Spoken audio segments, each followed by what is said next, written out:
So thank you, Judith. That was um, really relaxing and beautiful. Can't hear you, Roger. Oh, I'm still muted. Yeah. Okay. Good evening. Thanks, Judith. I really enjoyed that meditation on appropriate attention. So the talk I was going to give tonight is about is a bit about thinking, but more. I'm because of that title, I'm kind of be talking more about attention itself and how it relates to thinking in some ways. So when I, contemplate Thay's teaching, I think he's really encouraging us to explore um, our experience of simple being, exploring our Buddha nature, like he calls his order the order of interbeing. And, to be, as he says, to be is to interbe. And so we're fully receiving the spirit and the nature of our essential being and finding the peace of nirvana that saves all beings from suffering and liberates them, can liberate them. So in relation to that, one thought that comes to my mind is that it's not possible for anything to be separate from being and still be. In other words, we all are the experience of being. That is our interbeing, the experience of being present, awareness of being present. So we're conditioned, seems like our dualistic outlook on life or conditioning to feel that we need to make a huge shift in our attention and effort to realize our essential being. But actually, what I've learned more and more, and other teachers have encouraged me in this, is that actually it's only a small shift we need to make from the content of experience to that of simply being. So as we learn to not grasp at our experience, not grasp at our thoughts or feelings, or turning away from them, but just being present to them, as a practice, that enables the experience of simply being to spontaneously begin to reveal itself and make its presence known. So more and more, I think all of us who have been doing this for a while, we can attest to the actual experience of having our essential being, continually always shining brightly, even in the midst of our experience. And, usually that's in the midst of really pleasant or joyful experience. But again, we slowly begin, even in the midst of painful experience, it begins to still be shining, that somehow the light can shine more strongly, even under the pressure of pain. So there's a way of, kind of softening our focus of our attention and allowing our attention of separate things to subside, and the awareness of simply being can kind of emerge if we just be with ourselves. And I like to go back to that experience of just that there's a continual presence in our life that we call I, like all knowing beings refer to themselves as I. So like when we're 5 years old or 15 or 40 or 70, we always refer to ourselves as I. So I is always at the center of our experience at every point in our life. It's that presence that's here all the time. So it's, ever present. And we know that I, it doesn't refer to thoughts or feelings or to our body, but it fully includes them, and without being limited to our thoughts or perceptions of them. And the body itself, really, it's only, with our eyes closed particularly, it's like a stream of discontinuous sensations and perceptions. But that sense of I am, just being here, it isn't affected or limited by our experience of thoughts or feelings. So this I we are, is the means by which we know our experience. Know it in terms of experiencing it, being aware of things, or witnessing our experience. And it's also the way that we know the nature of our experience and the nature of our being. So Suzuki Roshi, he said, the most important thing is to find the most important thing. And I think for me, it's that my sense of that most important thing has changed over life, like everything else, right? But the practice of not grasping or turning away is allowing our attention to kind of fall back or relax back into its source, into this sense of I that's just pure being, pure knowing. Is a way of tracing thoughts and feelings back to their source instead of reaching, out for or towards the object they refer to. So when we trace thought back to its source, back inwards through that kind of door, Suzuki Roshi talked about breathing as a swinging door. The air comes in from the outer world into the inner world, and then back out from the inner to the outer. But both of those worlds are limitless. And so when thought comes, when we trace thoughts back to the source, it's really not going inwards, it's going in and out at the same time, because both are limitless. But thought kind of disappears. And one way that can be our actual experience is ask, what is the substance of thought? Whenever you ask yourself, well, what is a thought really? Or try to grab a thought or focus on a thought itself, or the process of thinking itself, it disappears. So when we go through that door, thought disappears, and there's only pure awareness there, pure knowing, free from the confines of thinking, free of grasping at anything, thoughts. And we eventually discover that it's free of the confines of all experience, even in the presence of objects, when we go and focus on the outer world. So it's a process, in meditation, it's a process of allowing attention to relax and fall back on itself, which is ourself and is ourself. And is our source, and is ourself. So one teacher told me that the root of the word attention, I believe probably in Sanskrit, or maybe it's Latin, but it's attendere, which means to stretch out towards an object. So when we relax our attention back to its source, that kind of stretching, is interrupted. It ends temporarily, and we're no longer in between those stretchings. We're no longer focused on an object. So we soften our focus of attention, and it's a softening of letting go of the tension of that stretching out. And normally, in between the stretchings, we invent or imagine a separate self that does the stretching. And then we get conditioned to just continually keep stretching out and reaching for objects, and don't relax all the way back to get the awareness of our essential being, our Buddha nature.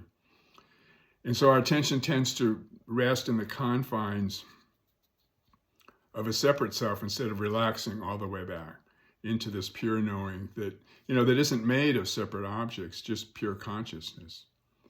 So in that way, our contemplative practice is a way of getting used to just being this falling back and relaxing back.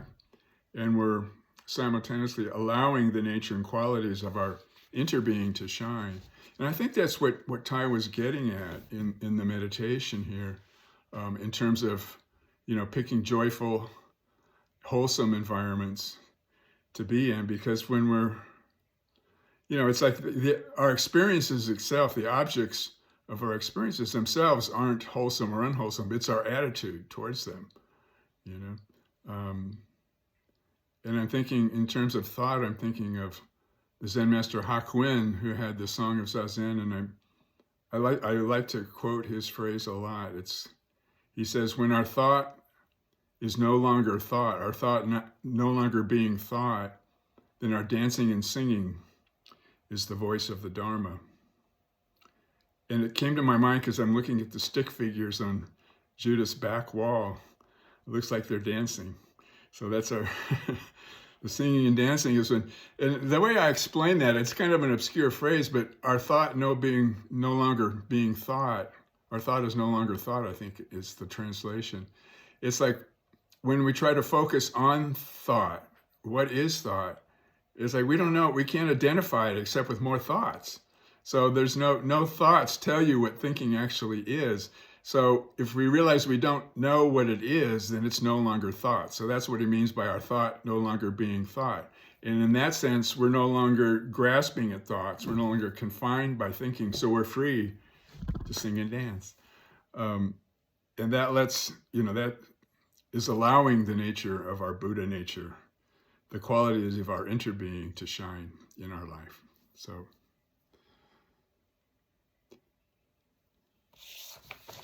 let's have some discussion. I'm interested what you think about that way of looking at attention or experiencing attention. I was thinking about resting in awareness, which is what you were describing. And I guess the best way to rest in awareness is to not think about it. Or to not Go ahead. To not get stuck in it, not try to grab onto thoughts about it, get attached to them. Yeah. Because we're not seeking anything, are we? Not then. I have a friend, a Zen friend, who stopped using the personal pronoun I, me, and mine. He stopped using them. So his sentences have these gaps in them. And you've heard Ty speak where he doesn't use the personal pronoun very much either. But just having a regular person talking that way, it's really, it's kind of humorous, but I have to give him credit because he's really taking his practice into his speech in a way, that is quite beautiful. So I miss this person. He was a friend at Narrow Ridge, and I haven't talked to him for a long time. And he was the main Zen connection for me over there. And he was a neighbor. So, but he travels a lot, and I don't know where he is now, but I'm going to look him up and tell him to come to this Zoom meeting on Monday evenings. Yeah, you would enjoy him a lot, yeah. And his lack of the personal pronoun, you'd enjoy it a lot. And then some people say that they're no longer I, but they are we. And that's an interesting adjustment to make, especially when you're talking with a young person who has decided they are them and we. And then they're asking you to refer to them that way. So that's another big adjustment. We need to bend and dance. Yeah. Well, sometimes that's a transgender thing, I guess. But I guess not always, huh? Mostly, I think it is. Yeah. Yeah. Mm-hmm. Yeah. So it gets confusing to me. It's hard. It's just hard to change your language. But I'm willing to try, and I want to hear what they have to say. Yeah. What about you, Kat? About pronouns? Anything. I use she, her, and hers, but I work with students a lot. So a lot of the students I work with have they, them pronouns, or she, they pronouns, or he, they pronouns, all different types. So I am of a generation that is also difficult for me to get used to, but it is interesting talking about it in this context, I think, because I find that young people are so much less attached to binaries than we are. And I find that across the board. And so most teenagers I know now identify as queer, and I know a decent amount of teenagers, and many of them would say that they were pan. So meaning they just love whoever they're going to love, and it doesn't matter what their gender identity is. And it is difficult, I think, for us because we're used to putting things in boxes, and maybe it's great for our Zen practice to not always be putting things in boxes. And Absolutely. Yeah. Beautiful point, Kat. That is nice. Yeah. Hmm. Well, it's a good practice to be kind to that, to all those different perspectives on things. And I'm learning to be kind even to my inability to be kind as a way of letting it transform so I can be more open and seeing how that works, yeah. But there's, and then uh, objectively, there's nothing wrong with pronouns. So I hope that people who choose to use all these different pronouns and that they have some compassion for us that are older and have difficulty adjusting to their preferences that can make it kind of confusing, even as if we're trying to understand. It still can be confusing. None of that was open when we were young. Yeah. It wasn't open for discussion. Yeah.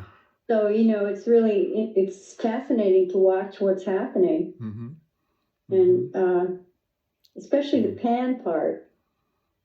I mean, that's just like, I'm in love. They're really experiencing that, hormonal thing, and also the emotional thing of loving, which is just one of the sweetest moments in our lives, isn't it? When we discover that. Yeah. Is pan, is that a variation on pantheism, which is kind of like everything is God? Yeah. Pansexual is what it stands for, but pan being a prefix, I guess in Latin it means all pervading or all pervasive. Yeah. All pervasive, yeah. Yeah. Mm-hmm. Okay. And anyone else want to speak on that or anything? Attention, appropriate attention. Joanna? Yeah, I was thinking about, and Judith knows my former spiritual teacher, Michael. Whenever he talked about attention, he defined it as attention he equated it to think about it as love. In other words, as we, if you have a child and you pay attention to that child, you are loving that child, which I think is a beautiful way to think about that, because it crosses everything. I mean, just that attention equals love. Mm-hmm. Mm-hmm. Ty says that a lot. Yeah, he says that all the time. Yeah. Mm-hmm. Or the recognition of our shared being is attention, is attention to ourself, the bigger self, which is the recognition of our shared being, the interbeing, and that is love. Yeah. Thank you for that. Mm-hmm. Mm-hmm. You speaking? No. Daniel's mom, as usual, Lee. I'll toss in a few thoughts tonight. Thank you for the meditation. That was very nice. And of course, Roger, your teaching always strikes home. It strikes me that we can have attention of ourselves and our surroundings, and we can be aware of being, if that makes any sense. Attention, as you defined it with the Latin root, is an active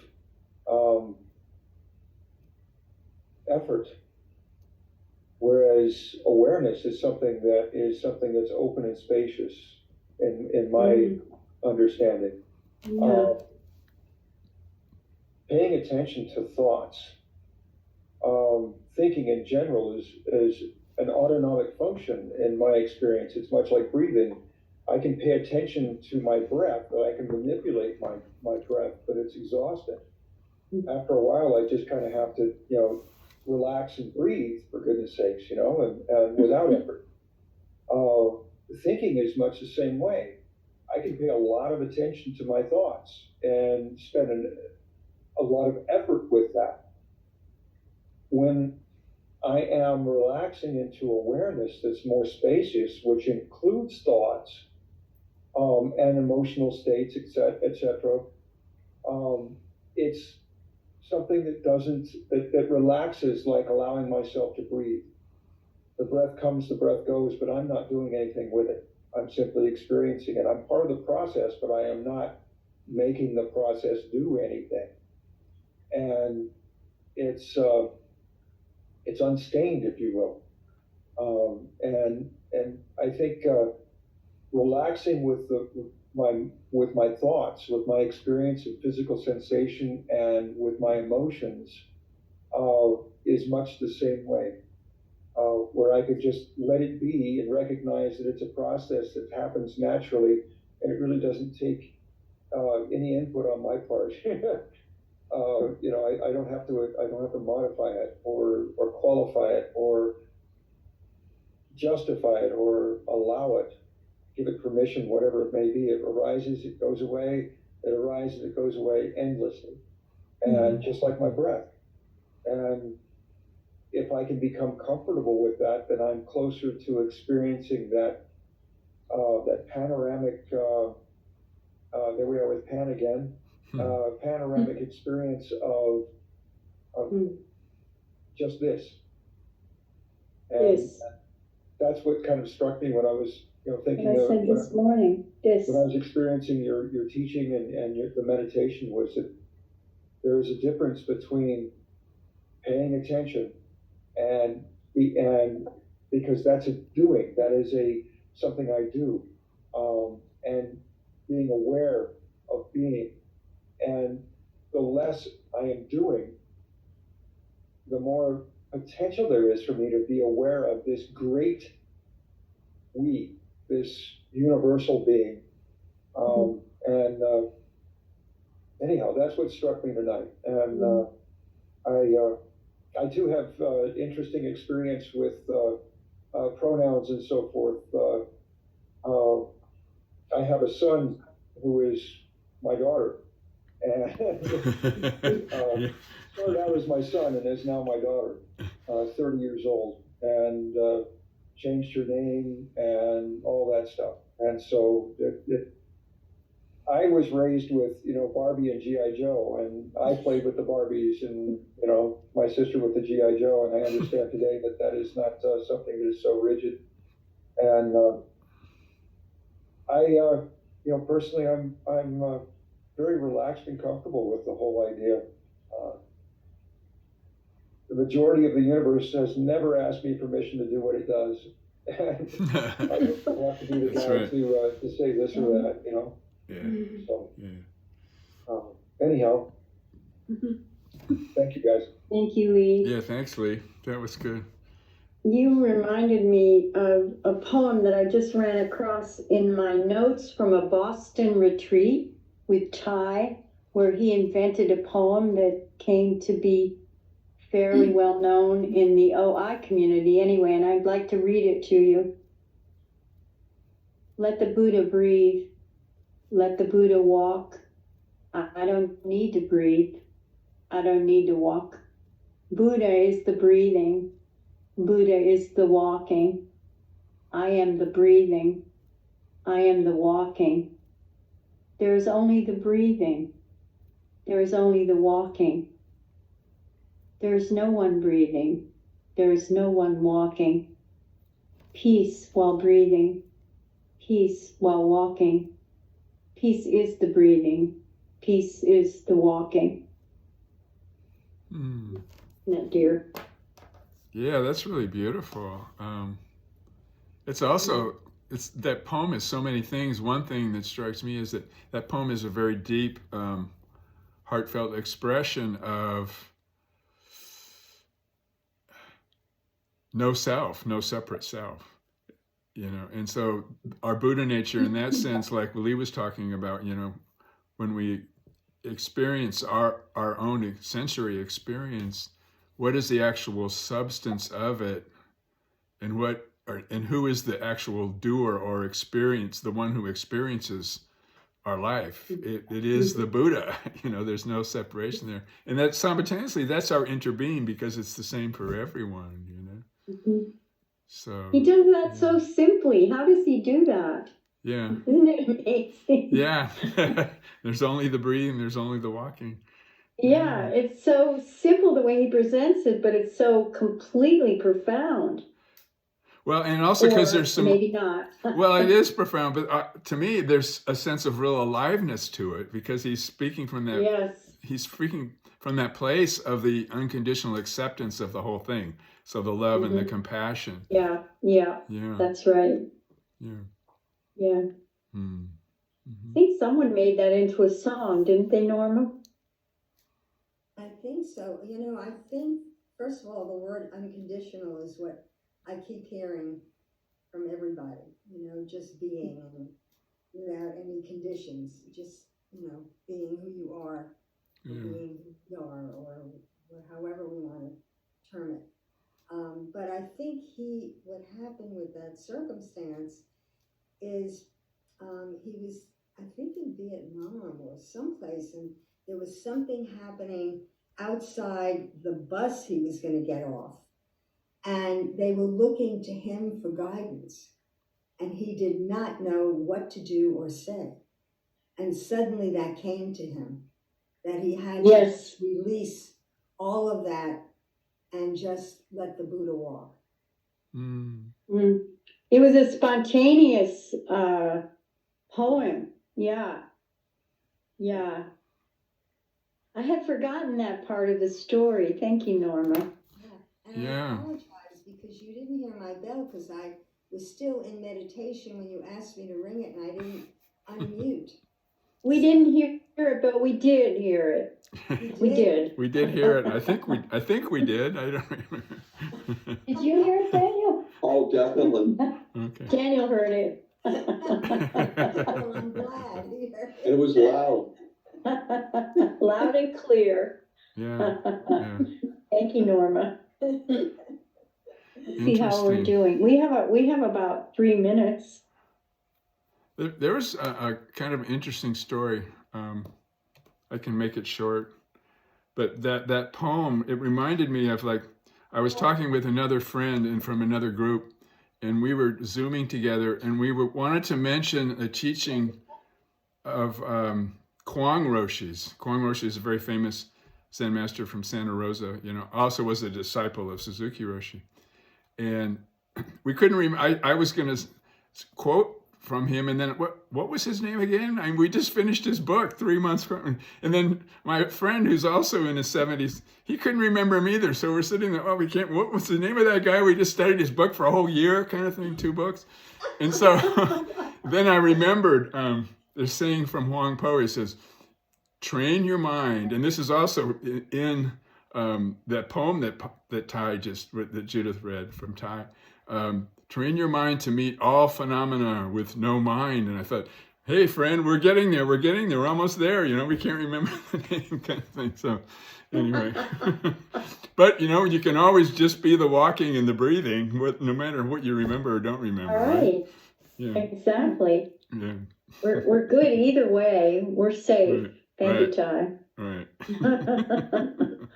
All right, darlings. So time for us to say goodnight, unless anybody wants to say a closing something. Okay. Norma.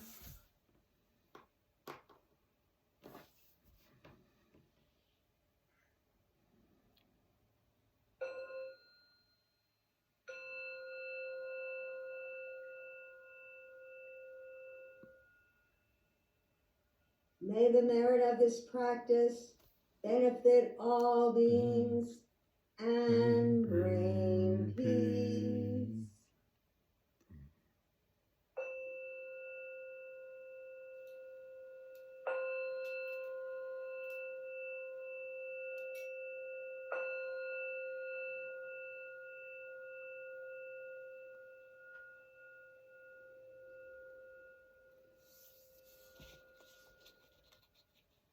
Thank you for being our bellmaster, Norma.